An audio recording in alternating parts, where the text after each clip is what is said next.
Local programming on KRWG made possible in part by viewers like you. Thank you.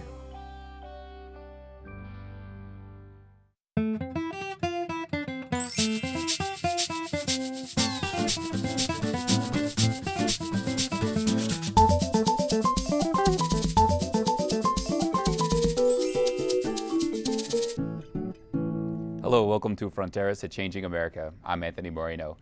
This week we learn about an organization that is working to empower young Latinas in the region.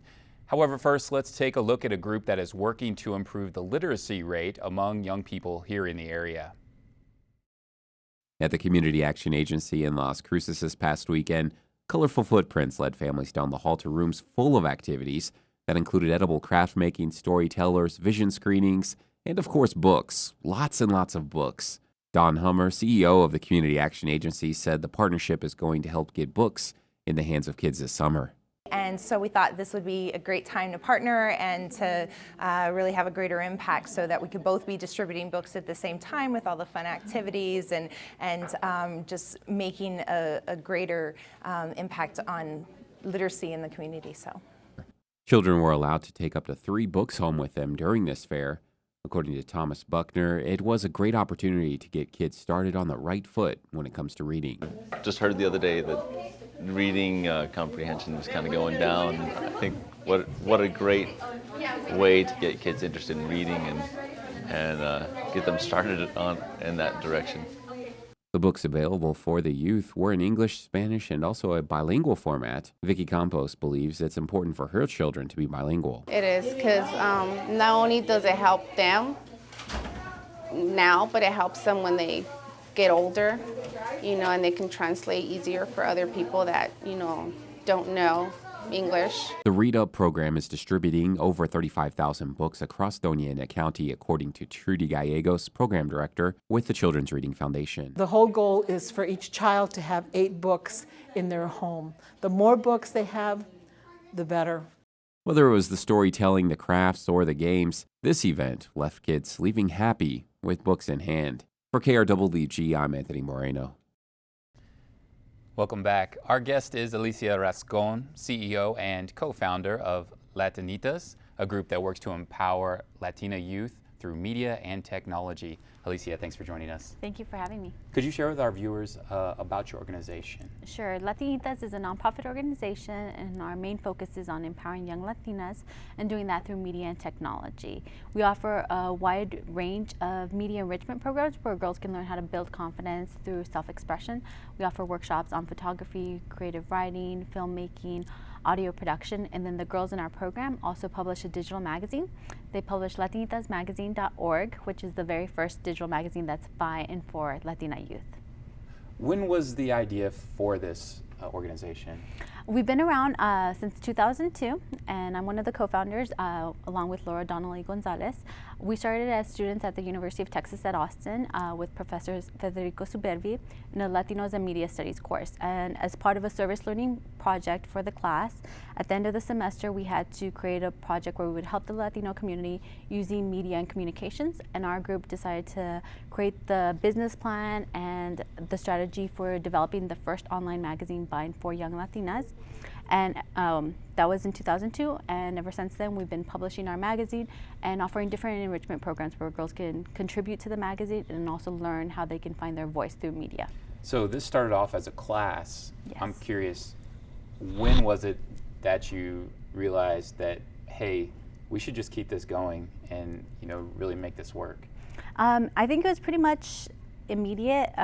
As part of the class, we did a lot of research. We looked at a lot of teen magazines, and we did a lot of content analysis, and it kind of just reinforced a feeling that I had growing up. I remember looking at the teen magazines and thinking that it didn't really reflect our community here along the border. I felt like it was very rare to see a Hispanic girl on the cover or inside the pages, and I felt like a lot of the things that they talked about weren't necessarily reflecting our culture. I remember seeing ads, for a $100 pair of jeans and thinking, no way is my mom ever going to be able to afford that. So I felt like it really wasn't speaking to our community. And during the class, we did a lot of research, and looking systematically at all the magazines, we saw Latinas aren't being represented. And we also did a lot of focus groups and interviews with young middle school, high school girls, and they were kind of echoing the same concerns, that they felt like they really weren't being reflected in the magazines.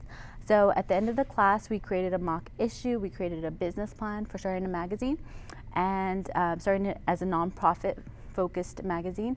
And at the end of the class, we got a standing ovation, we got A on the assignment, and it really made us feel like this is something that needs to go beyond a class. We need to continue on with it.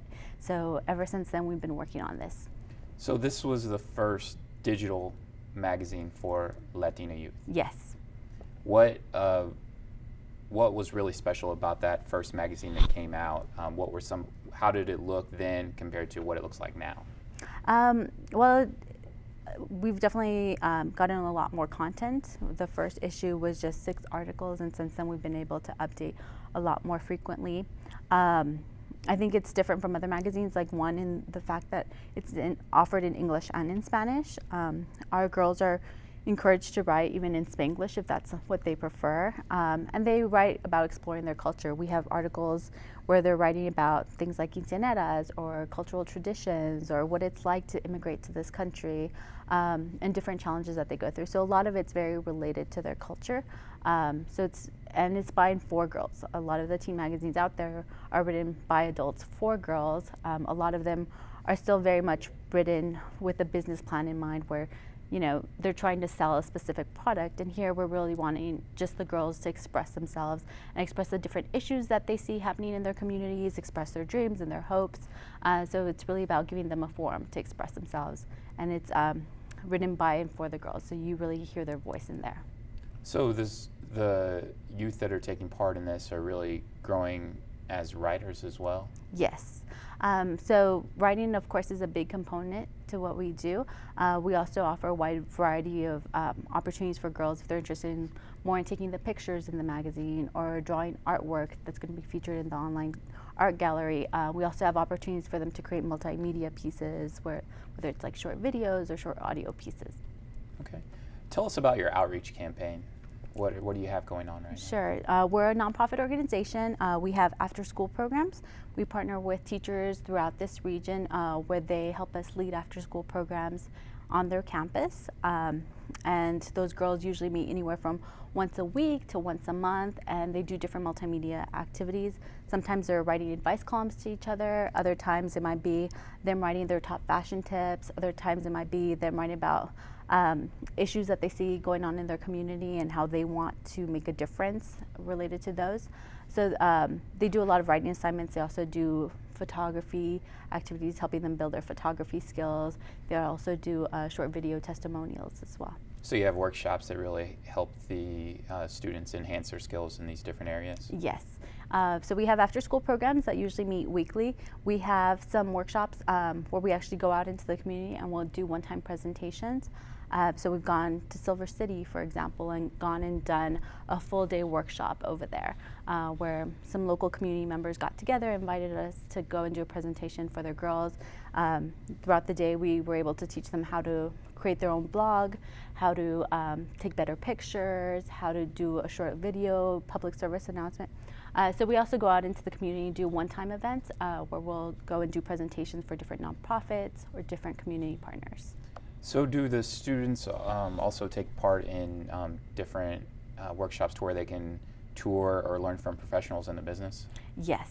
A big focus of ours is connecting girls with positive role models in the community, connecting them with possible career options for the future. So we've done a lot of partnerships where we take our girls on tours of college campuses, where we take our girls on tours of TV stations, radio stations, where they get to tour a newspaper or magazine. So we'd like to give them the opportunity to see kind of like that hands-on work that professionals are doing in the community so that they can start thinking about their future career goals. They can connect with professionals who have gone to college and start thinking about their futures. So being a professional in the media, you have to really understand what it is to be a professional practitioner of the media, I should say. So how are you teaching the Latina youth with media literacy? We also do a lot around getting the girls to start thinking about media critically. So we'll do activities where we have them view one news story written from different news angles. That way they can see that there's people produce media and they can start looking at it critically. We also do a lot around the issue of body image. I think that's something that we see a lot of preteens and teens kind of struggling with at this age, is that they see images on the cover of magazines that have been extremely photoshopped, and they start comparing themselves to that. They start thinking that I'm not good enough or I'm not as beautiful because these women look flawless on this cover. So we also do some activities around that issue of body image and getting them to realize that, you know, this is what the cover looked like before Photoshop and after Photoshop, so that they start realizing what we see on TV, what we see in magazines isn't always real. Sometimes it's been edited, so that they can start looking at it critically so they won't necessarily affect their self-esteem. So we do activities where it's more about the literacy component as well. In your opinion, how's the media changed since you began Latinitas to now, to where advertisers are definitely paying more attention to Latinas or Latinos in general when it comes to their products? We definitely see, I have seen some improvements. I feel like it's more common now to see Latinas represented in the media than it was, you know, even a decade ago. I still feel like we're far from where we should be. And there's definitely still a lot of stereotypes. You know, it's really exciting. Lifetime is going to air a new show, Devious Maids, which has like an all Latina leading role, all Latinas in the leading roles, but it's still, you know, their role is as maids, which has been like a common stereotype of Latinas.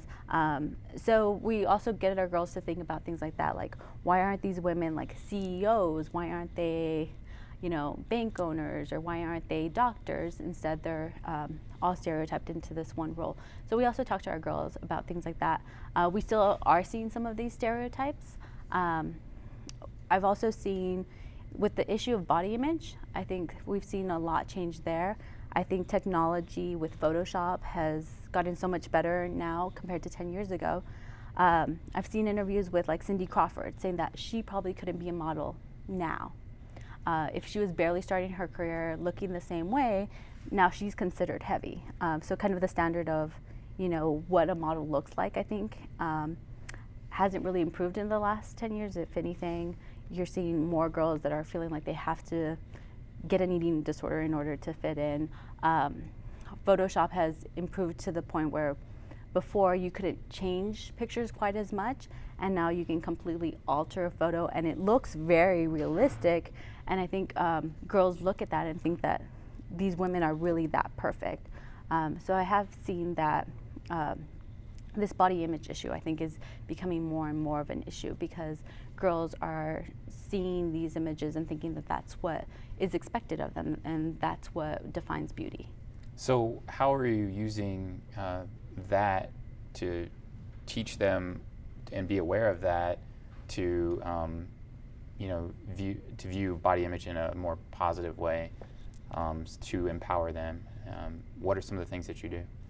We've had a series of workshops that we call Be Unique, and it's really about getting the girls to, one, look at media critically. So we show them before and after pictures of models so that they are fully aware of what's happening to these images. We also do a lot of activities where we have them write poetry about their own beauty. Start having them focus on what they do like about themselves. I think at this age, sometimes they feel awkward, and sometimes they are focusing more on what they don't like about themselves. We've had them create collages or self-portraits where it's really highlighting what's beautiful about them and really celebrating the fact that we're all different, and that's part of what makes us beautiful. It's those differences and what makes us unique that makes us special. So we do a series of like art activities, writing, journaling, to really get the girls to embrace their own inner beauty. What are some of the feedback that you're getting from the girls, you know, as they go through this program and as they go on and, you know, and move on to college? What are some of the things that you hear back from them? I think we get a lot of great feedback from the girls. Definitely confidence, I think, is one of the big things that they come back and tell us that they feel like they've gotten a lot of confidence through our programs. We do have some girls that have gone on and are in college now and they're studying journalism. So that's really exciting for us to see that we are in a way changing behind the scenes as well. I think one way to change media is to change who's producing it. Latinos are still very underrepresented in mainstream media. And I feel like the more of us there are in the newsroom, the more we can kind of like voice our community. If other people are telling our stories, they might not be getting it right, or they might not know who to interview, or they might not know how to do the interview in Spanish. So we think it's important to start training youth so that they can produce media and be a voice for their community. So we do have some young women. We actually have a few that have gone out of town to study college and are studying journalism, and it's great to see them come back during the summer. We have some summer camps that we're offering as well throughout July, and we have some girls that are coming back as camp counselors, and they're going to be teaching girls some of what they're learning at the university as well, and being positive role models for the next group of girls. So that's really exciting for us, is to see that the girls that were in our program are now becoming the mentors, and they're now becoming role models for the next generation. What are some of the summer camps that you have coming up in July? We're going to have camps throughout the month. Each week is a different theme.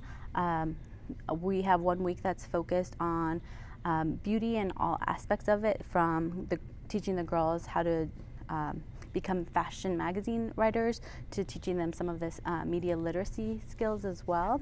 We have another week that's focused on health and wellness. So the girls are going to be health reporters. They're going to be doing food reviews, coming up with their own recipes and writing about it. They're going to be doing public service announcements on tips on how to stay healthy. We have another week that's focused on Hollywood, and during that week the girls are going to produce their own short film. We have another camp that's focused on multimedia arts, and the girls are going to explore different forms of visual arts. Sounds like a not your average summer camp. They're going to be learning a lot of interesting stuff. Yes, so it's very hands-on. We have field trips to local stations. We have a lot of guest speakers, so a lot of professional women are going to come and talk to the girls as well. So it's going to be a lot of fun. How are you facilitating social media with your program? How has that affected your program? Has it improved it? Has it given you many more options? Yes, a lot of our outreach, so some of these different camps and workshops that I've spoken about take place in Texas and in New Mexico. We have an office in Austin as well, where we originally started, as well as in El Paso, so we reach out to the New Mexico and Western Texas area. So a lot of our outreach is focused here, but through the magazine and through our social media, we're able to have a much wider reach using things like Twitter, Facebook, Pinterest. We're able to get visitors on our website from across the country. And this past year, we launched a new program called our Youth Editorial Advisory Board. And this is a completely like virtual mentoring program where we have young women across the country, both in high school and in college, apply to become youth editors.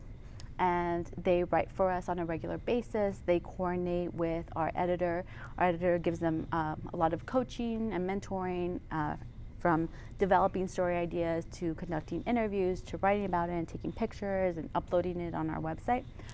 So the girls are able to learn about the whole magazine publishing process, and it's all done virtually. So we have girls like in Puerto Rico that participate. We have girls in Florida. So this has really been facilitated through social media. That's how we were able to recruit a lot of the girls. And you know, we post all our articles on our Facebook and Twitter account. And then of course, that helps us reach a larger audience. The girls themselves who write the articles are able to tweet about it, and we encourage them to do that. Each semester we also have a blogathon where we encourage the girls to write on a regular basis. So we did one for Women's History Month in March, and we do one for Hispanic Heritage Month in October, where we encourage the girls to blog very heavily that week, all around specific issues, whether it's women's issues or issues related to the Hispanic community. And then we encourage them to share a video, share pictures about it, post it on Twitter and Facebook. So it's almost like the students have an opportunity for an internship in some ways, but with some real practical experience. Yes, and that's something that one's done completely virtually. We also do have internships at the high school and college level where girls who have participated in our clubs or have participated in some of our workshops and want more hands-on experience can actually come to our office and work very closely with our editors and get a lot more hands-on experience as well. What are some of the things that you find that the Latino youth today are maybe sounding off on that may be different than when, say, you were a youth? That's a good question. I think it's something that I find really interesting is that I've talked to a lot of girls about like what they consider to be the biggest issue facing the Latino community. And growing up, I kind of felt like it would be something like high school dropout rate, teen pregnancy rate. Latinas have the highest high school dropout rate compared to their African American, Caucasian, Asian American peers.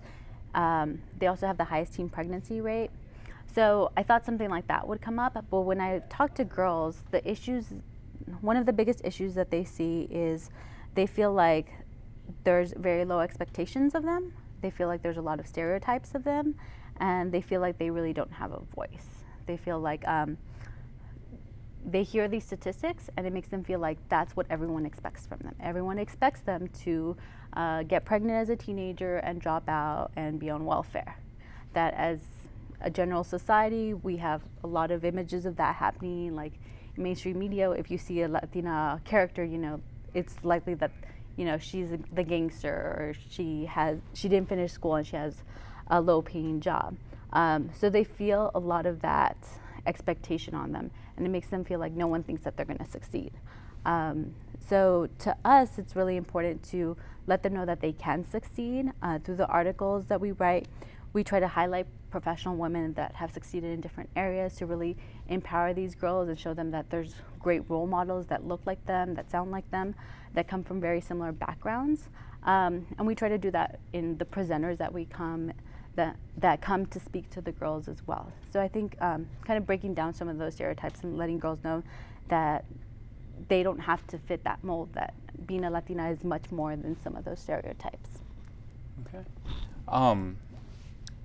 You mentioned earlier about, there is more Latino programming that is out there. Advertisers are paying more attention, of course, to them.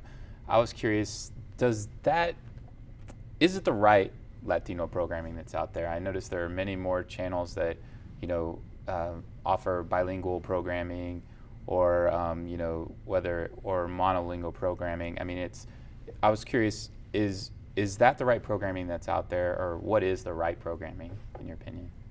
I think it's important that it's diverse. I feel like we meet so many girls that are very intelligent and they're ambitious and they want to help their community. And I feel like that isn't always represented in some of the media that's out there. It's more about like, young adults that are like partying all the time, and you see these reality shows where they're always at conflict with each other and getting in fights, and it's all about like who's dating who.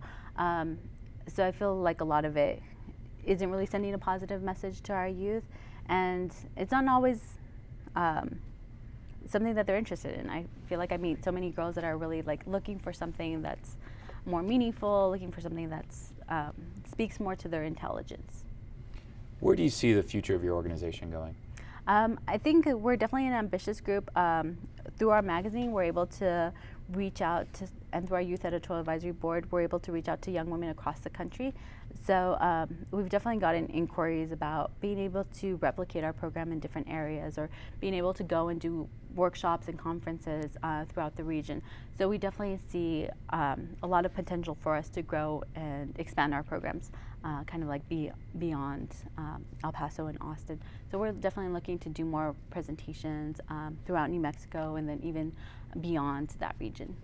So during the year, does your organization travel all throughout the region? Is that how it works?